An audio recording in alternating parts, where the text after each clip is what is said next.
October 12, 1941. Moscow. The Kremlin. General Georgy Zhukov stood before a row of vehicles in the courtyard, examining the latest arrival from America under the Lend-Lease program. The small, boxy vehicle looked absurdly fragile next to the robust Soviet trucks and command cars parked nearby. It had thin sheet metal sides, a flimsy canvas top, and weighed barely more than a motorcycle with a sidecar. This?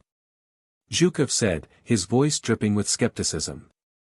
This is what the Americans send us to fight the Wehrmacht? The vehicle was a Willis MB, what the Americans called a Jeep.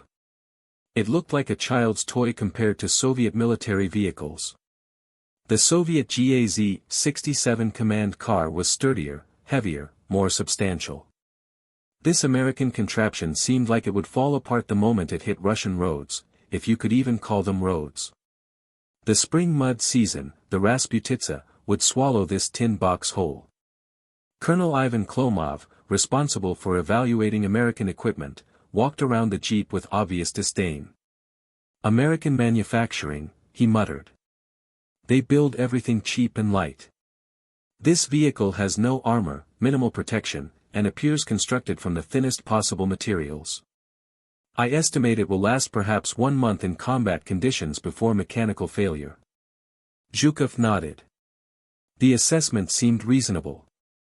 Americans didn't understand warfare the way Soviets did. They didn't understand Russian terrain, Russian weather, Russian conditions. This flimsy vehicle might work on smooth American highways, but on the Eastern Front? In mud that could swallow tanks? In snow that buried entire divisions? In temperatures that froze fuel lines and shattered steel? This toy would be useless. What General Zhukov didn't know, what Soviet military leadership couldn't have imagined, was that within 2 years, Soviet commanders would be fighting each other for access to American Jeeps. That Soviet generals would personally requisition Jeeps and refuse to give them up. That Soviet soldiers would call the Jeep the most important weapon America sent us. That this tin toy would become so beloved by Soviet forces that Stalin himself would toast the Jeep at the Tehran conference, calling it one of the reasons the Soviets could defeat Germany. This is the story of how American automotive ingenuity conquered the worst terrain and weather on Earth. How a vehicle designed for American farms became the Soviet military's most valued transport. How German forces came to fear the speed and mobility that Jeeps gave Soviet units. And how Soviet mockery turned to admiration, then to desperate demand for more of the little trucks that could go anywhere, survive anything, and outlast everything the Soviets built themselves. The Jeep wasn't designed to win wars. It was designed in 1940 when the U.S. Army realized they needed a lightweight reconnaissance vehicle to replace motorcycles with sidecars.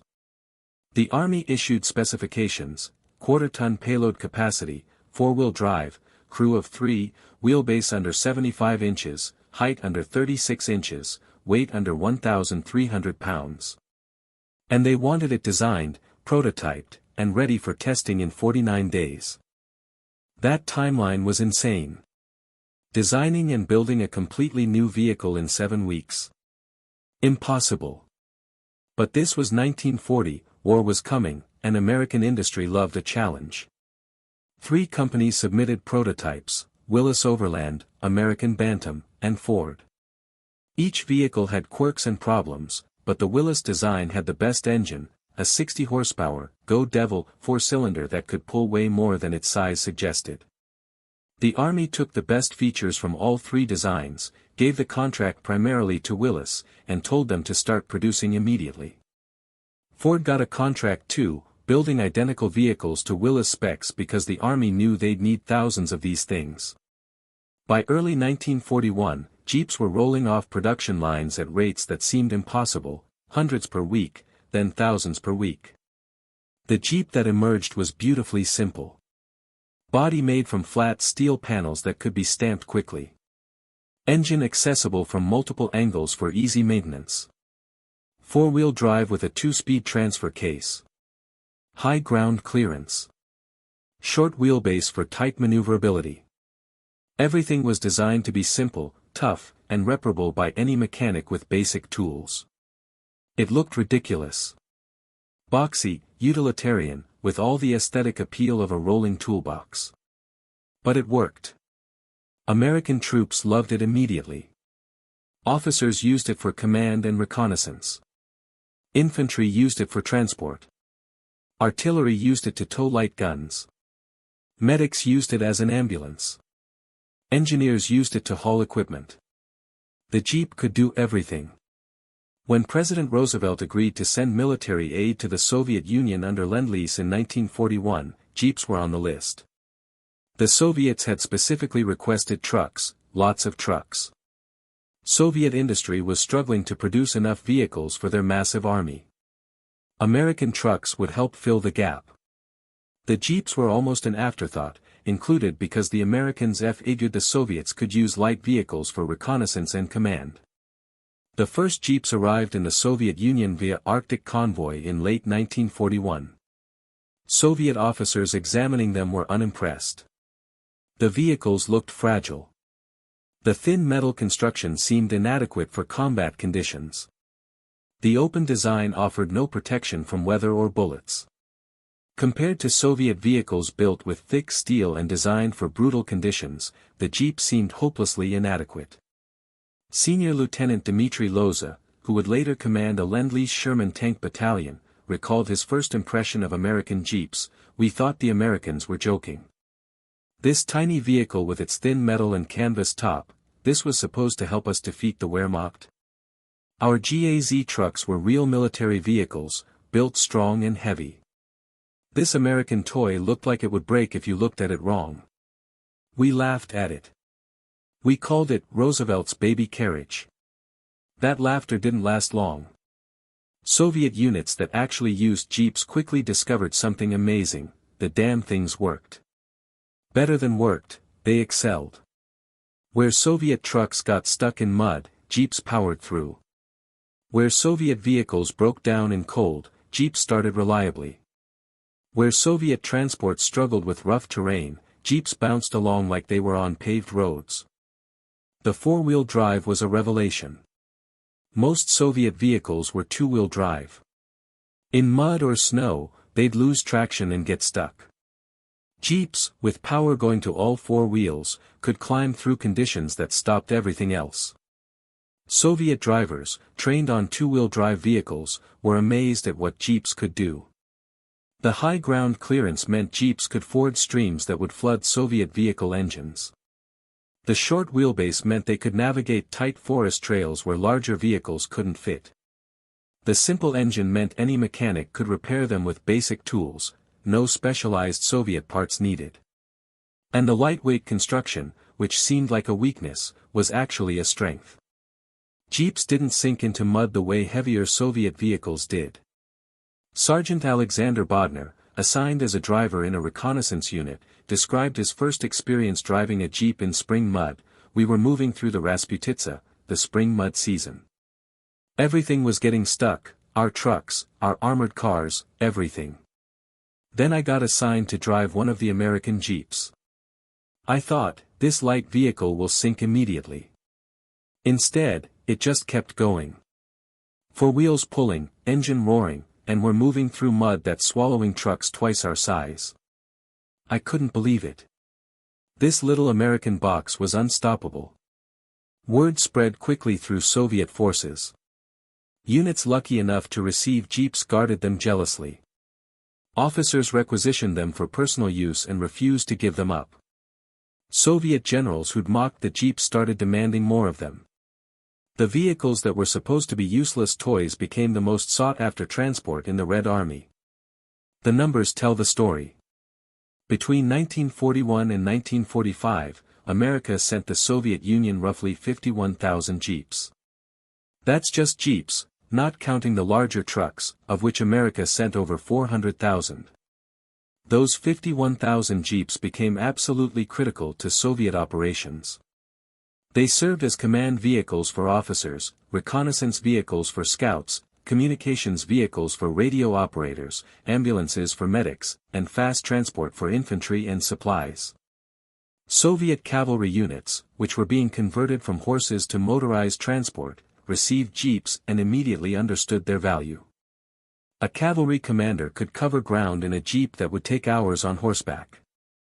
The jeep became the mechanical horse, fast, maneuverable, able to traverse rough terrain where trucks couldn't go. Soviet artillery units loved jeeps for towing light anti-tank guns and recoilless rifles. The jeep could tow a 45mm anti-tank gun at speeds that allowed rapid deployment and redeployment. This gave Soviet anti-tank units unprecedented mobility.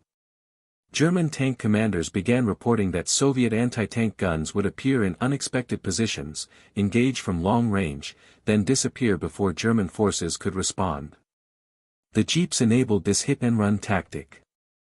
Major General Ivan Klebnikov, commanding a mechanized corps, wrote in his memoirs, "The American jeep changed how we fought. Before jeeps, our reconnaissance was slow, limited by terrain and weather. With jeeps, our scouts could range far ahead, report enemy positions quickly, and return safely. Our command and control improved because officers could move rapidly between units. Our artillery became more mobile. The jeep didn't win battles by itself, but it made us faster, more flexible, and more effective in everything we did."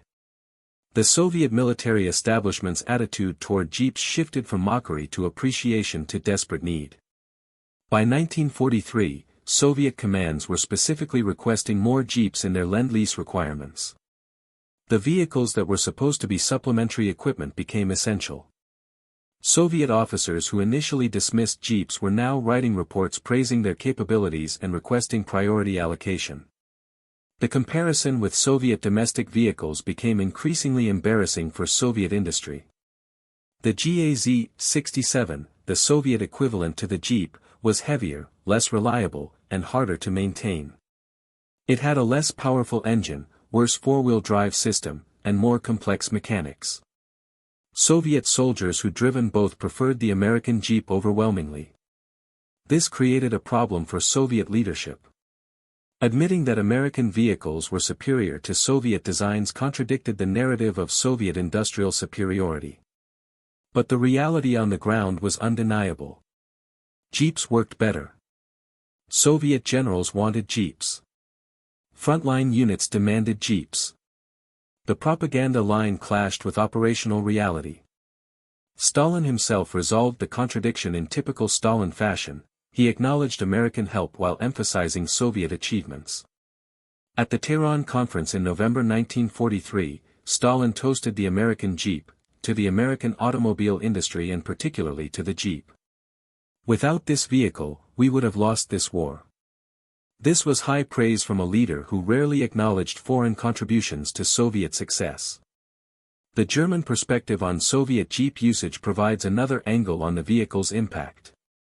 German intelligence reports from 1942 to 43 noted increased Soviet mobility and began attributing it to American vehicles.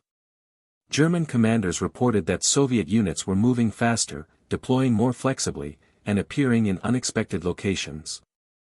The Jeep's contribution to Soviet operational mobility was significant enough that Germans noticed and adjusted their tactical planning. Oberst Heinrich Müller, commanding a German infantry regiment on the Eastern Front, wrote in his diary in July 1943, "The Soviets have received American vehicles in large numbers. Their reconnaissance units now use small, fast vehicles, American Jeeps, we are told, that can traverse terrain we thought impassable. Yesterday, a Soviet patrol appeared behind our lines, conducted reconnaissance, and disappeared before we could respond. Our own vehicles cannot match this mobility. The Americans have given the Soviets wheels that work in Russian conditions." That last observation was crucial, wheels that work in Russian conditions. German vehicles, like Soviet vehicles, struggled with Russian terrain and weather. The infamous Rasputitsa mud seasons turned roads into impassable swamps. Winter temperatures froze lubricants and cracked engine blocks. Summer dust clogged filters and abraded moving parts. The Eastern Front's conditions destroyed vehicles at rates that shocked both German and Soviet logistics officers. The Jeep, by contrast, seemed almost designed for these conditions. Its simple mechanics had fewer things to break. Its lightweight construction meant it didn't sink into mud as deeply. Its robust engine started reliably in cold weather. Its air-cooled design, in early models, meant no coolant to freeze. Everything about the Jeep's design, while intended for diverse American conditions, happened to work perfectly for Russia's nightmare terrain. The maintenance story deserves attention because it reveals another Jeep advantage. Soviet mechanics, trained on complex Soviet vehicles with specialized parts, found Jeeps refreshingly simple. Everything was accessible. Repairs could be done quickly with basic tools. Parts that did fail could often be fabricated by unit workshops using available materials. The Jeep's design philosophy, simple, robust, reparable, matched perfectly with field maintenance reality. Technical Sergeant Nikolai Voronov, a motor pool mechanic with a Guards Rifle Division, described maintaining Jeeps versus Soviet vehicles. Our GAZ trucks required constant attention. Special tools, specific parts, complex procedures. The American Jeep was different. Engine problems. Open the hood from either side, everything right there. Suspension issues. Simple springs and shackles, easy to replace. Electrical problems. Basic system, easy to trace. We could rebuild a Jeep engine in the field with standard tools. Try doing that with a Soviet truck. The reliability differential became a major factor in Soviet appreciation for Jeeps. A vehicle that worked consistently was more valuable than a theoretically superior vehicle that spent half its time broken down. Soviet officers conducting operations knew they could depend on Jeeps to start, run, and complete missions. That reliability translated directly into operational capability. The cultural impact of Jeeps on Soviet forces extended beyond mere transportation. American equipment came with an aura of quality and sophistication that contrasted with Soviet experiences of chronic shortages and variable quality. Soldiers assigned to drive or maintain American vehicles considered it a privilege. Officers who rated a Jeep for command use saw it as a status symbol. This cultural dynamic created interesting tensions. Soviet propaganda emphasized domestic production and minimized foreign aid. Yet frontline soldiers knew American equipment worked better.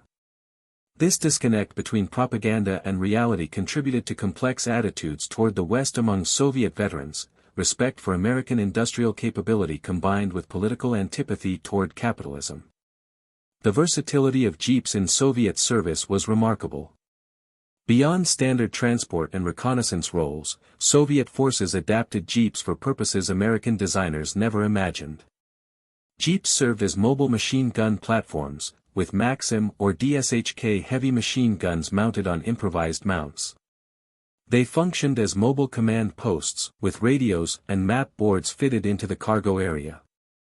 They operated as ammunition carriers, supply trucks, engineer vehicles, even as mobile kitchens. Soviet partisan units operating behind German lines particularly valued Jeeps when they could capture or receive them. The Jeep's ability to traverse forests and rough terrain made it ideal for partisan operations. Its speed allowed partisans to strike and withdraw before German forces could respond. Several partisan commanders wrote after the war about how Jeeps transformed their operational capabilities. The Winter War of 1942-43 provided another test of Jeep capabilities. Temperatures dropped to 40 degrees C and below. Soviet vehicles required extensive winterization and often still failed to start. German vehicles fared even worse, designed for European conditions and struggling desperately in Russian winter. The Jeeps, while requiring some cold weather preparation, started more reliably and operated more consistently than comparable Soviet or German vehicles. Lieutenant Pyotr Mikhin, serving in an artillery reconnaissance unit, described winter Jeep operations, January 1943, near Stalingrad. Temperature -35 degrees Celsius. Our Soviet trucks won't start without hours of preheating. The Germans' vehicles are frozen solid. But the American Jeep, after warming the engine for 15 minutes, starts up and runs. We complete our reconnaissance mission, return safely, and the Jeep is ready to go again within an hour. The Germans must think we have magic vehicles. That perception, that Americans possessed almost magical technological capabilities, grew throughout the war. Soviet soldiers saw American equipment work reliably under conditions that destroyed Soviet and German equipment. This reinforced respect for American industrial quality while simultaneously creating some resentment that Soviet industry couldn't match these standards.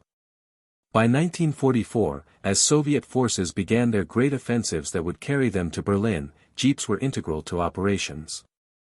Soviet mechanized and tank armies used jeeps for reconnaissance, command and control, and rapid liaison between units. The speed of Soviet advances in 1944–45, sometimes covering dozens of kilometers per day, was enabled partly by motorization that included thousands of American jeeps and trucks. The famous deep operations theory of Soviet military doctrine, emphasizing rapid penetration and exploitation of breakthroughs, required mobile forces that could move faster than defending forces could respond. Jeeps provided exactly this capability. Soviet commanders could move quickly, coordinate between units effectively, and maintain operational tempo that German forces couldn't match. German forces in retreat during 1944–45 frequently reported being overtaken by Soviet mechanized columns that included large numbers of American vehicles. The sight of jeeps became associated with Soviet offensive operations. German soldiers learned that when they saw American jeeps with Soviet markings, it meant Soviet spearheads were present and the situation was desperate. The Eastern Front's final campaigns saw jeeps perform services that would have surprised American designers. Jeeps forded rivers where bridges were destroyed. They traversed mountain roads in the Carpathians and Balkans. They operated in the deserts of Central Asia during operations against Japan in August 1945. They proved adaptable to every climate and terrain the Soviet Union's vast geography presented. The post-war fate of jeeps in Soviet service is interesting. Many remained in use for years after the war. Soviet forces in occupied territories used jeeps extensively. Some were transferred to Soviet-aligned nations. Poland, Czechoslovakia, even North Korea received Soviet jeeps originally supplied by America. The vehicles that were supposed to be temporary wartime aid became permanent fixtures in Soviet and Soviet-aligned military forces. Soviet attempts to copy the jeep resulted in the GAZ-69, introduced in 1953. This vehicle incorporated lessons learned from American jeeps while using Soviet manufacturing methods and components. It was heavier, less powerful, and less versatile than the jeep, but it was producible by Soviet industry. The GAZ-69 served Soviet forces for decades, a testament to the enduring influence of the American design. The numbers of vehicles sent to the Soviet Union under Lend-Lease are staggering when fully appreciated. Beyond the 51,000 jeeps, America sent approximately 77,000 trucks of various sizes, 35,000 motorcycles, and thousands of other vehicles. This massive influx of transport fundamentally transformed Soviet logistics. The Red Army that reached Berlin in 1945 was significantly more motorized than the Red Army that defended Moscow in 1941, and American vehicles made that transformation possible. Historians debate Lend-Lease's overall contribution to Soviet victory. Soviet sources during the Cold War minimized Western aid, emphasizing Soviet sacrifice and production. Western sources sometimes overstated Lend-Lease's importance. The truth is nuanced. The Soviet Union would likely have defeated Germany eventually without Lend-Lease, but the aid shortened the war, reduced Soviet casualties, and enabled faster, more effective offensive operations. The jeep specifically contributed to Soviet victory in ways that pure production numbers understate. Mobility, reconnaissance, command and control, these capabilities don't show up in tank production statistics but were crucial to successful operations. The jeep enhanced Soviet capabilities across multiple domains, making the Red Army more effective than it would have been with only domestic vehicles. Soviet veterans' memoirs consistently praise American equipment, including jeeps. Marshal Georgy Zhukov, who initially mocked the jeep in 1941, wrote in his memoirs, "American Lend-Lease provided essential support in many areas. The American automobile, trucks and jeeps, proved particularly valuable. These vehicles demonstrated superior reliability and maintainability compared to Soviet equivalents. They contributed significantly to our forces' mobility and operational effectiveness. That's quite an evolution from, "this tin toy won't last a month." Zhukov's reassessment reflected the broader Soviet military's shift from skepticism to appreciation to dependence on American vehicles.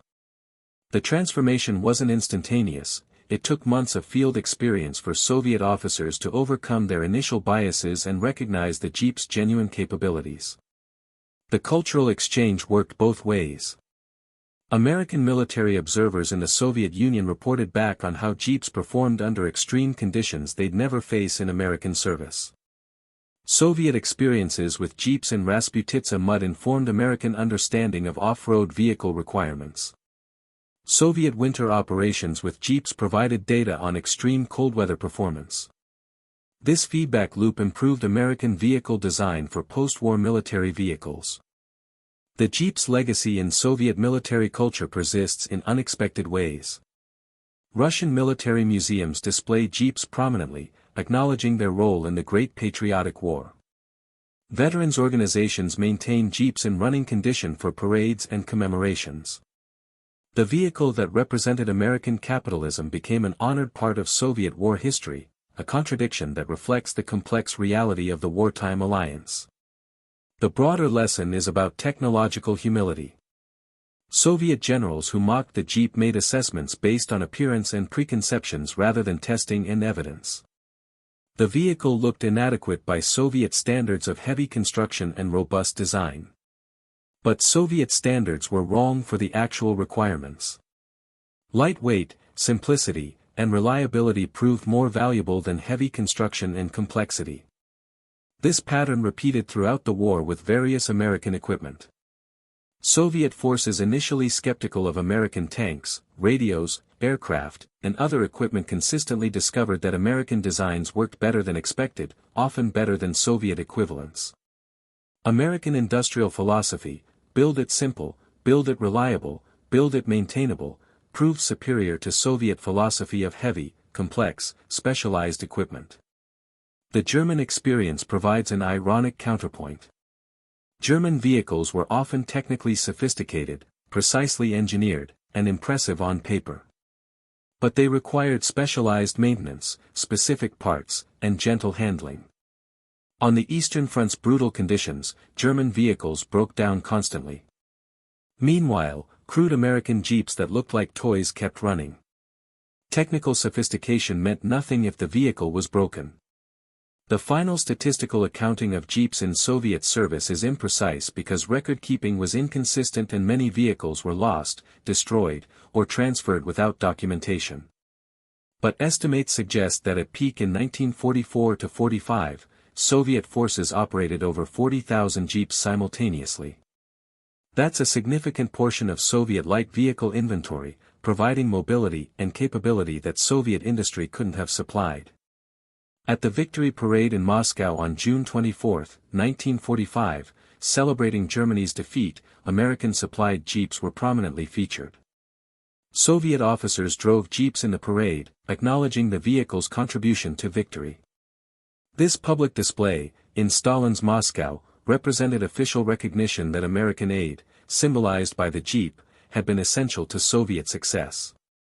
The relationship between American industry and Soviet victory is historically awkward for both sides. American Cold War narratives often minimized Soviet achievements, attributing victory primarily to American material aid.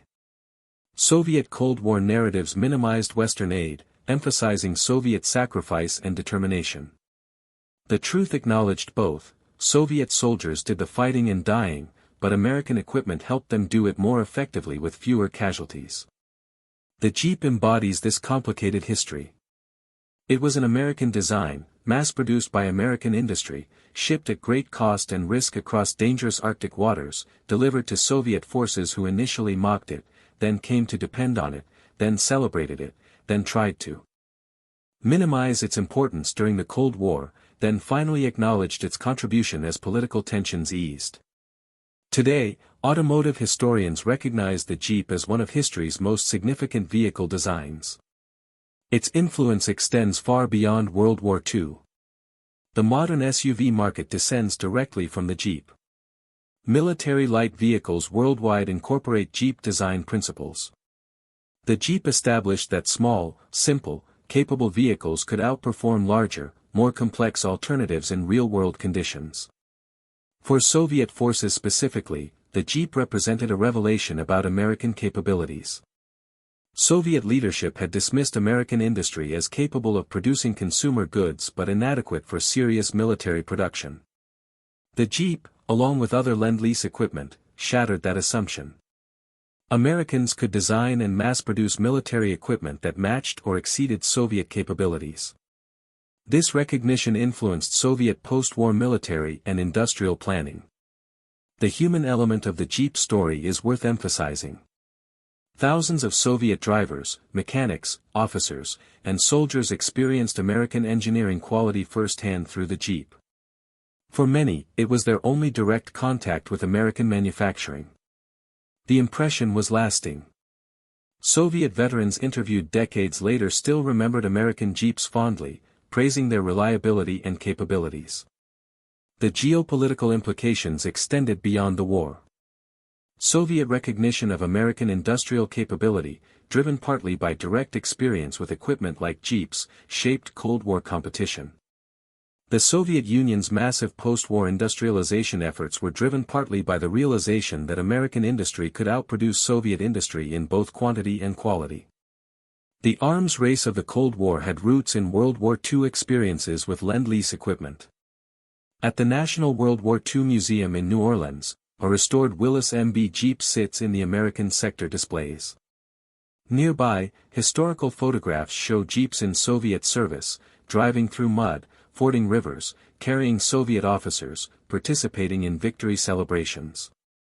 The museum's placard notes, over 51,000 Jeeps were sent to the Soviet Union under Lend-Lease.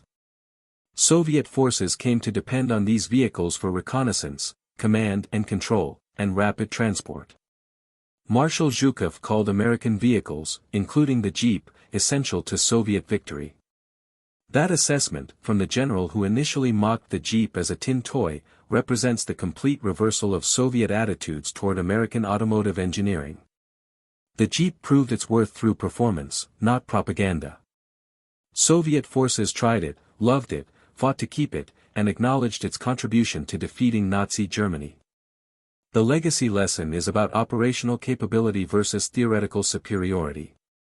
The Jeep wasn't superior to Soviet vehicles in any single dimension. It wasn't faster, wasn't more powerful, wasn't more protected. But it was better in the ways that actually mattered: reliability, maintainability, versatility, and the ability to operate effectively under real-world combat conditions.